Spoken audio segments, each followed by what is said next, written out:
जाए के मन करत बा? हाँ। काहे? अरे बहुत माई बाबू के याद आवत हो। अरे तू हमके छोड़ के चल जाए वो ना सोचत हो हम कैसे रहा? अरे रह लिया कुछ दिन। सुना? हाँ सुनावा। गोरी दिन जाई हो नहीं हरवा, गोरी दिन जाई हो नहीं हरवा, बारू मोरे रखिया के पुतारी।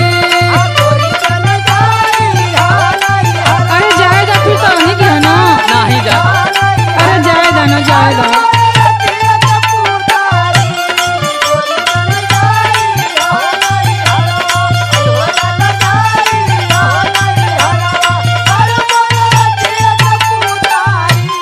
राजा हमके जाए दहो नहीं हरवा, राजा हमके जाए दहो नहीं हरवा, कानी माई बाबू के दुलारी।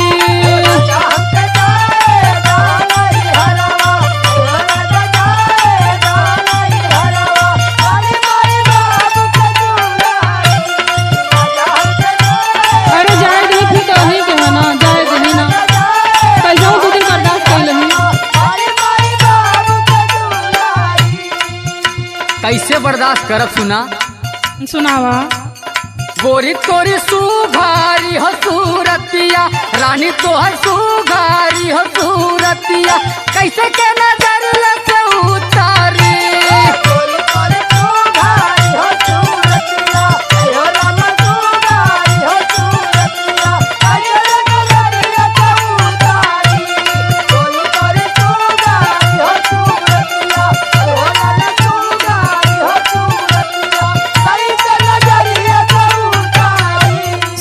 हमके पता बा कि तू हमरा से बहुत प्यार करेला। जब जाने लू तब कहाँ ऐसा करत हो? अब तो वहाँ से अहीं के है तो फिर हमारा सूरत देख लिया। जब हमको छोड़ के चला जाबू तब 4 समोसा फुल्की के लेके आए बोला। आप बतावा थोड़ा बर्दाश्त ना कर सकेला? करही पड़ी।